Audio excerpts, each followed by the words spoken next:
Assalamualaikum warahmatullahi wabarakatuh. Teman-teman, pada kesempatan yang baik ini saya ingin mencoba menyampaikan tentang rangkuman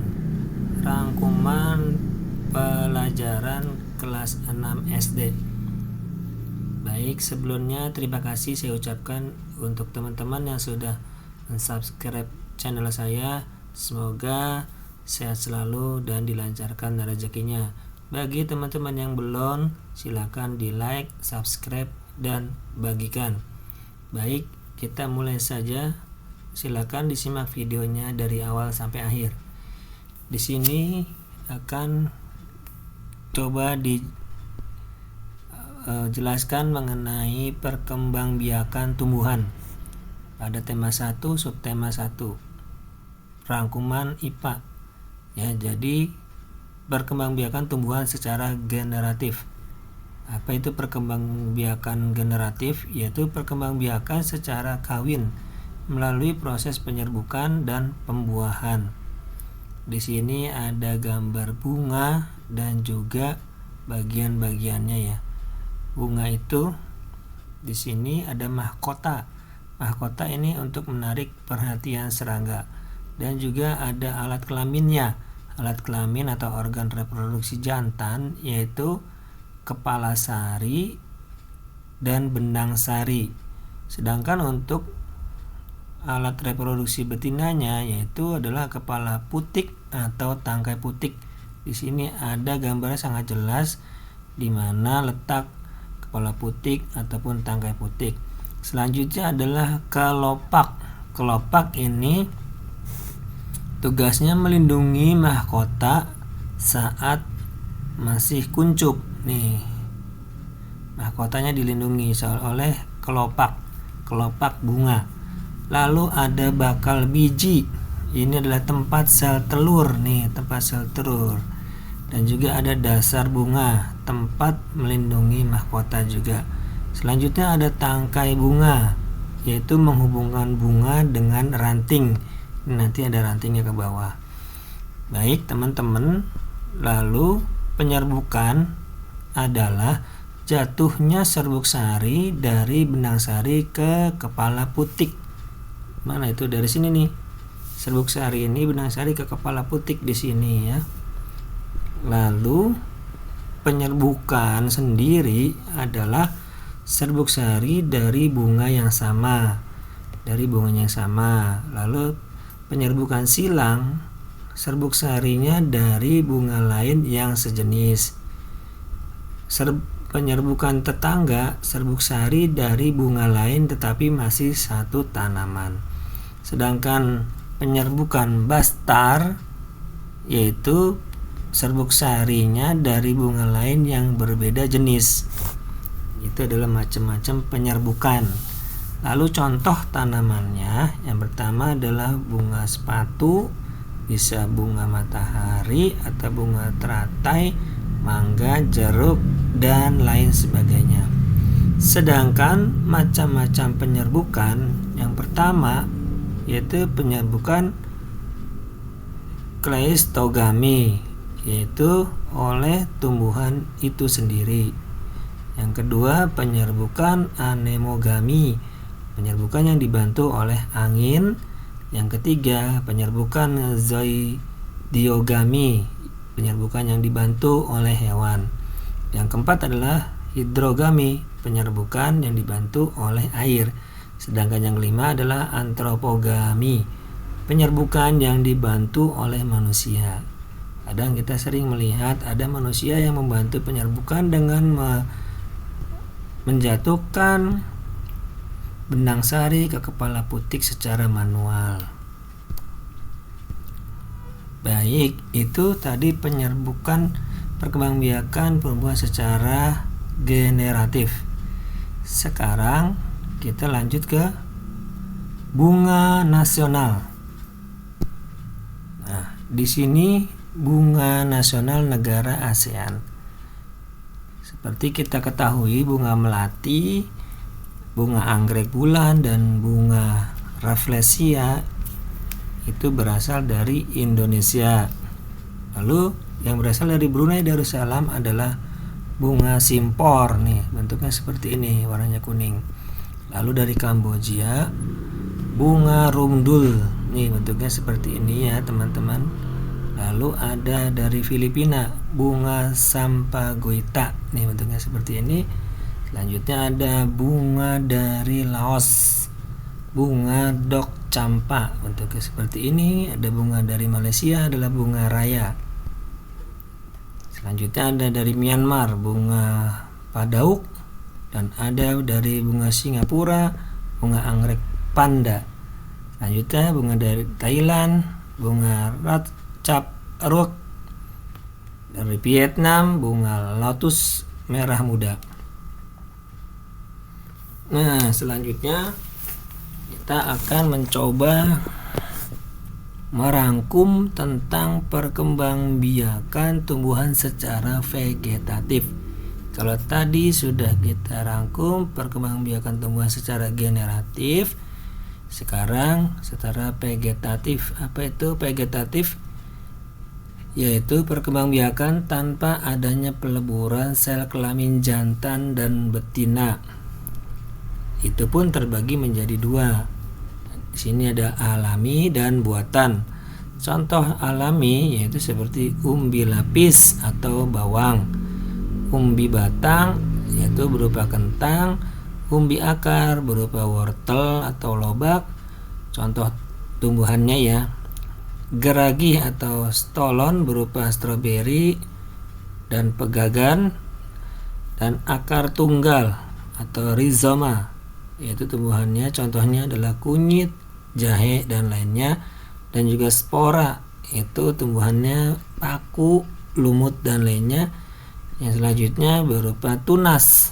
Di sini contoh tumbuhannya adalah pisang, pohon bambu dan lainnya.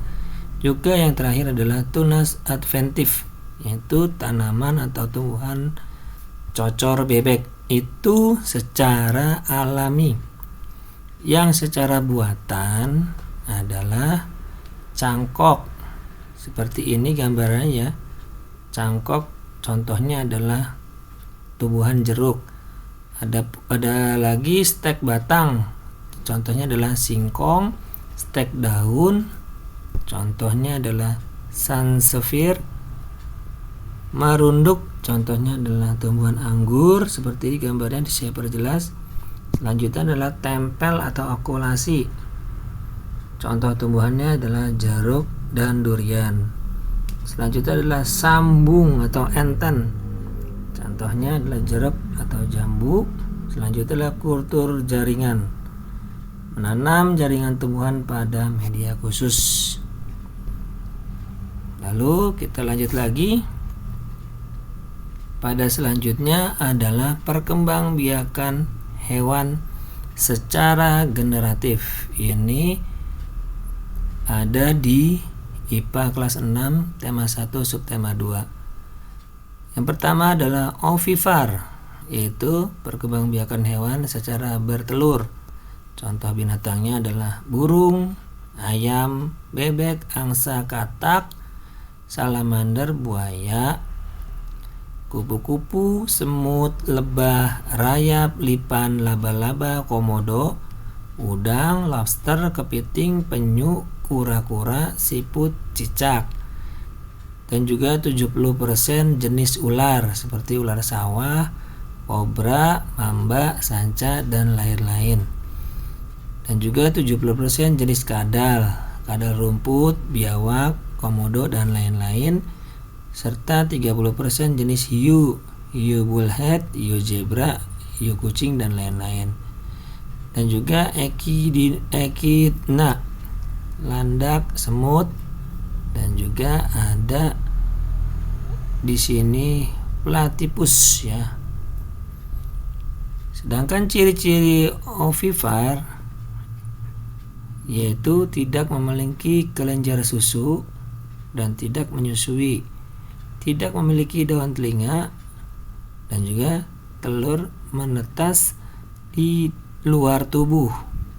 Nah, ini untuk ovipar, yaitu hewan yang bertelur. Sedangkan untuk vivipar, yaitu semua mamalia binatang menyusui kecuali echidna dan platypus. Contohnya adalah gajah, sapi, kambing, bison, kucing, anjing, singa, cheetah, monyet, kanguru, jerapah, zebra, kuda, dan lain-lain. Mamalia laut seperti paus, lumba-lumba, singa laut, anjing laut, walrus, dan juga pesut atau lumba-lumba air tawar. Selanjutnya sebagian kecil jenis hiu, paus, hius biru, hius mantil, hiu lainnya, juga beberapa jenis katak. Sedangkan untuk ciri-ciri vivipar atau yang melahirkan, memiliki kelenjar susu, menyusui, dan juga memiliki daun telinga dan penutup tubuh berupa rambut. Selanjutnya adalah contoh hewan ovovivipar, yaitu berkembang biaknya secara bertelur dan melahirkan. Di sini ada contohnya bunglon, iguana, beberapa jenis kadal, ikan pari, kuda laut, dan juga beberapa jenis ular. Ciri-ciri ovovivipar, yang pertama, telur menetas di dalam tubuh induk, tidak menyusui, induk tidak memiliki rahim, anak dilahirkan setelah menetas. Kebanyakan adalah hewan berdarah dingin. Oke, selanjutnya kita masuk ke rangkuman untuk perkembangbiakan hewan secara vegetatif. Perkembangbiakan hewan secara vegetatif yaitu perkembangbiakan hewan tanpa proses perkawinan. Yang pertama adalah tunas. Tunas berupa individu baru tumbuh dan dari tubuh induk. Di sini ada spon laut, anemon, karang, ubur-ubur, dan hidra. Ini yang berupa tunas ya. Jadi tidak ada proses perkawinan. Selanjutnya adalah perkembangbiakan hewan secara vegetatif yang tidak melalui proses perkawinan adalah membelah diri, yaitu seekor hewan yang membagi tubuhnya menjadi dua bagian yang sama dan lengkap. Contohnya adalah amuba, ya, protozoa, dan paramecium. Di sini satu ekor amuba membelah diri menjadi dua ekor amuba. Ini ada gambarnya lengkap, dilihat melalui mikroskop. Biasanya ditemui pada hewan bersel satu yang sangat kecil. Hewan tersebut dapat dilihat dengan mikroskop. Yang ketiga adalah fragmentasi, yaitu menumbuhkan individu baru dari potongan tubuh induk.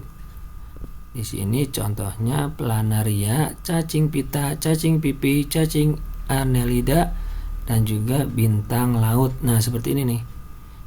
Mereka adalah memotong tubuh induknya tuh menjadi individu baru. Ini bintang laut juga seperti itu. Karang dan spesies dan spon laut juga dapat melakukan fragmentasi, artinya potongan tubuhnya dapat menjadi hewan baru. Oke, sekiranya itu cukup untuk perkembangbiakan tumbuhan dan hewan. Saya cukupkan sampai di sini. Semoga bermanfaat. Assalamualaikum warahmatullahi wabarakatuh.